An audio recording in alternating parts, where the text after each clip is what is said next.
There are many things that we as humans can find frightening. There are the rational ones, such as the fear of the deep, with its seemingly endless depth and very real dangers of drowning. There's the fear of the dark, with its ability to isolate you and hide a near infinite amount of threats. There's all manner of horrifying monsters and other creatures in media that are specifically designed to be scary. These are all some of the usual suspects, but sometimes what terrifies us isn't rational or loud or grotesque. Sometimes it's something that feels familiar but off in a way. Something resembling things that we know, but wrong. This wrongness in many definitions is often referred to as the uncanny. Why does something that looks almost human elicit more unease than a monster designed to be scary? Why does an empty mall or endlessly looping hallway bring more discomfort than a graveyard? Well, today I intend on exploring these ideas. The uncanny has seen a surge in popularity across many forms of media in recent years, from shows and movies to games and even online horror series. They've used the uncanny to make the ordinary feel alien and twist the familiar into nightmarish to great effect. For this year's Meaty Halloween Special, I plan on exploring the idea of the uncanny, what makes it so scary, all while taking a look at some of the most effective as well as some of my personal favorite examples of the uncanny used across different media. So without further ado, dive into some Halloween candy, turn off the lights, and let's talk about the fear of the uncanny. Before we get into examples, we should try and figure out why we find the uncanny frightening. Well, some potential explanations may lie in the psychology of the uncanny. Famously expanded upon by Sigmund Freud, he explained the uncanny as an unsettling thing or event that is simultaneously familiar and strange. At its core, this idea is about trust breaking. Our brains rely on patterns in the world. Faces are supposed to look a certain way, hallways are supposed to lead somewhere, and things are supposed to behave in certain ways. And when those rules twist, we panic. Our brains don't like it when ordinary things deviate from how they're supposed to be. And of course, there's the idea of the uncanny valley.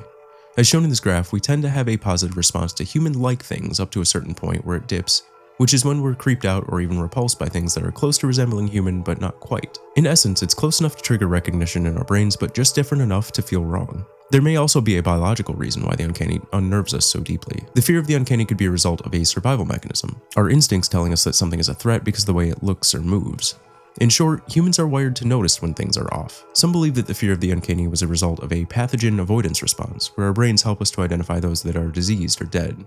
And the uncanny is just close enough to trigger that. A less plausible but more fun theory states that it implies the existence of a predator that mimicked humans in order to get close. Whatever the cause, we seem to have a deep proverbial fear of the uncanny, something instinctual that causes our brains to reject it, resulting in a very effective form of fear. Horror creators know this instinct all too well and have learned to tap into it to great effect over the years, so let's take a look at some examples.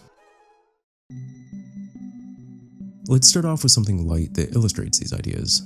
Probably my personal earliest exposure to the idea of the uncanny was unexpectedly a kids' TV show of all things. If you've seen Courage the Cowardly Dog, or at least know of it, you know the kind of surreal horror comedy kind of vibe it was known for. Being uncanny in the visuals and writing was almost a standout feature of the show. Back at the time of its release, it was the Wild West of the kids' TV shows, and this one really did its own thing and cemented itself as nightmare fuel for many people growing up. Hence the reason it stuck with many people to this day, with most citing the wildly varying animation styles, janky surreal CGI, and overall themes of the show being stuck in their heads long after the show's end. The series has a lot of uncanny moments throughout, but I wanted to take a look at 4 specifically, starting with the spirit of the Harvest Moon from the episode The House of Discontent. This guy's a floating ghostly head that's upset with the trio of main characters over never giving an offering on the night of the Harvest Moon. Everything about this guy, from the stark contrast in animation style to his pale face, blacked out eyes, and even his voice, are uncanny. Get out now, or face the consequences. Or we could talk about the one that everyone talks about with King Ramses from the episode King Ramses' Curse. The janky early CGI in this guy is very jarring if it's your first time seeing it. Even now, it has this weirdly uncanny feel to it.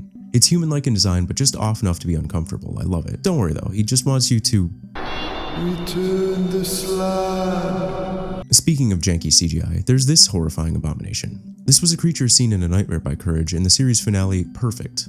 I genuinely hate everything about it. Its movements are off, its facial expressions and proportions are off, and I hate the way it whispers paired with the unsettling background music. Truly nightmare fuel. Kids show, by the way. You're not perfect. Finally, the one I remember most vividly was a literal jump scare in a children's cartoon. In the episode Courage in the Big Stinkin' City, we got this sequence where Courage is opening various doors in an apartment building, each containing something scary, with the final one being this seemingly normal girl. The girl then turns around, revealing this horrifying distorted claymation face with a jump scare. Let me reiterate that this was a show for kids. When I was young, I couldn't describe why these moments felt so eerie, but looking back, I understand now that the uncanny can be very jarring, even in a lighthearted comedy setting like this. Even back then, I expected the show to be consistent with its animation and not have vaguely unsettling human-like creatures, but here we are. This show was really ahead of its time and used the fear of the uncanny throughout to really make for some memorable moments, which is why I thought it was worth talking about.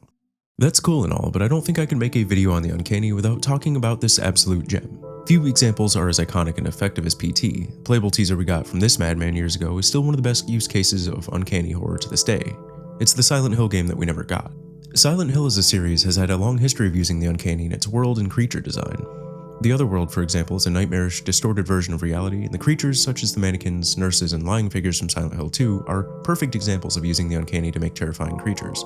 Fleshy, distorted, human-like creatures that move unnaturally and attack the player are equal parts iconic and spooky. Pretty much all of the games have great uncanny creature design, as well as other jarring things like that, and overall, I think part of the success of the series is due to how good the designs of the worlds and monsters are. And while these were all fantastic, there was just something special about PT. It felt like everything that was terrifying about previous Silent Hill games condensed down into this small yet effective teaser. The infinitely looping hallway is by definition uncanny, familiar but off. This is because it either subtly or not so subtly gets more distorted as you progress. Being in this enclosed area forces you to keep an eye out for anything off or different in the environment. It also forces you to be in close quarters with the horrors, and the horrors themselves, for lack of better words, are nightmare fuel. Lisa is always following you around throughout the game, despite not always seeing her. But when you do see her, it's absolutely terrifying. Throughout the game, you'll hear her making a noise that sounds like hysterical sobbing or laughing played through distorted radio static.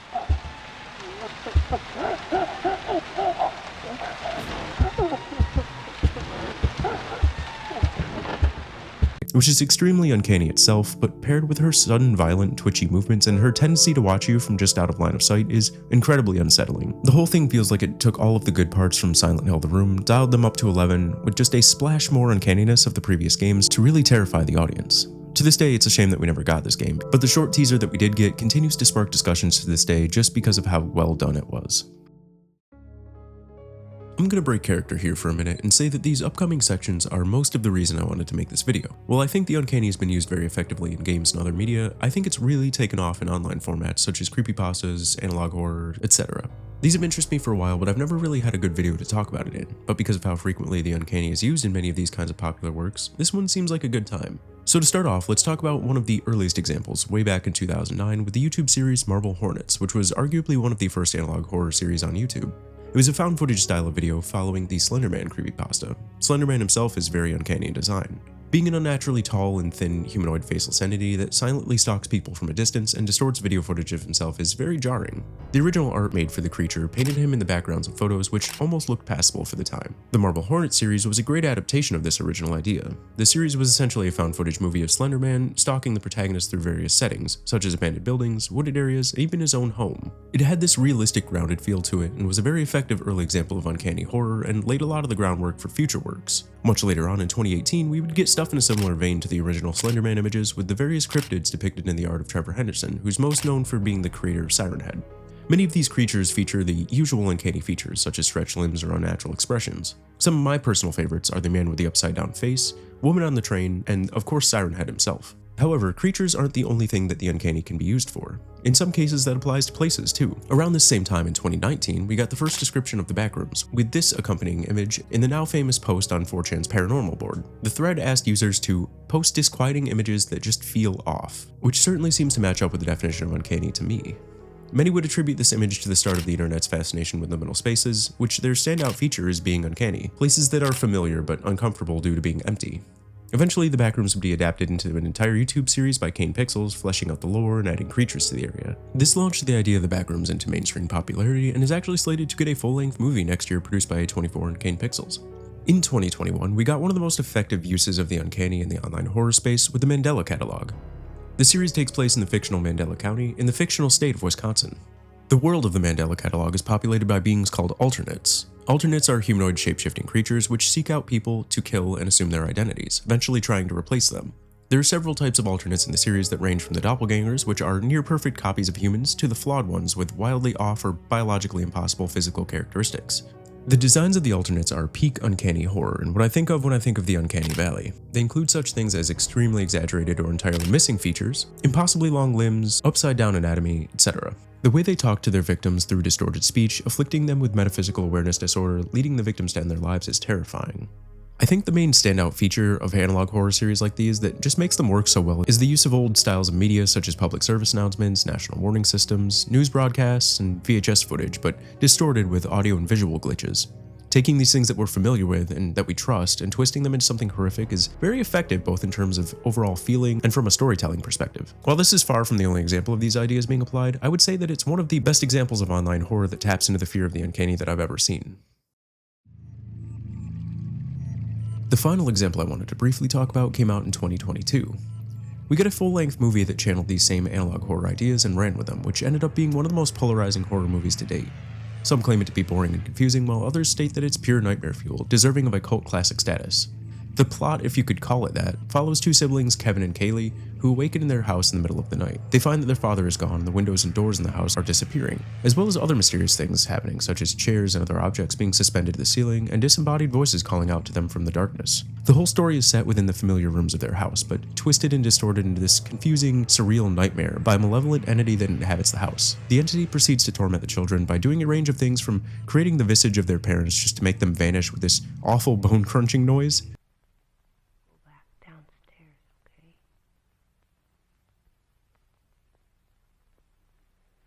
to flipping the house upside down, and even removing Kaylee's eyes and mouth. The whole movie is shot in a way that puts you at the level of the kids. This, paired with the movie being intentionally very dark, only lit by the glow of a TV or flashlight, really gives this uncanny feel. It feels like you're living a nightmare that you might have had as a child, taking things that we know from everyday life and corrupting them into this uncanny nightmare scenario. The final shots of the movie are really what stuck with me though. The camera pans out to a hallway from the house, stretching out forever into what appears to be a void. Text on screen reading 572 days. I can only assume that this is how long the children have been stuck in this entity's pocket dimension for. Kaylee is shown before her body fades away, followed by her head, along with some pictures of people whose faces have been distorted. There's then a repeated frame of blood splattering on the floor, accompanied with Kevin's screams. Finally, in the last minutes of the movie, we kind of get to see the entity behind it all, which is this humanoid but unidentifiable face who tells Kevin to go to sleep. Again, more speculation, but from what I can grasp from the small bits of plot that we do get, it seems like these poor kids are stuck forever in this house with this malevolent entity at its mercy. The movie is really a strange experience. On one hand, it's 100 minutes of mostly dark hallways at awkward camera angles, but what it does with that really makes the viewer's imagination run wild. It's a masterclass in atmosphere using silence and jarring visuals to craft a perfect uncanny feeling that just sticks with you.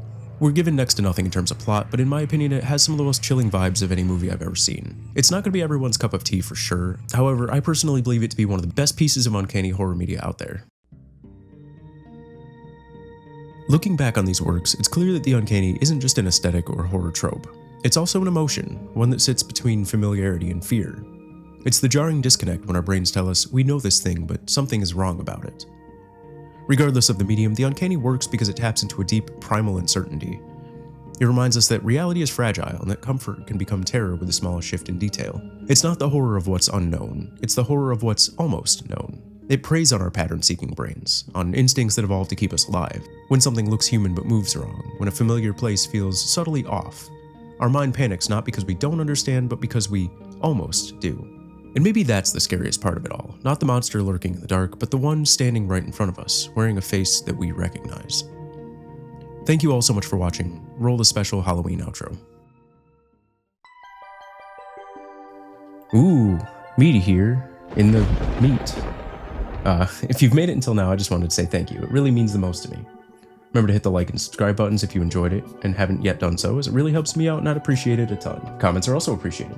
What'd you think of the video? I know this one was a little bit different from my usual topics, so let me know what you think.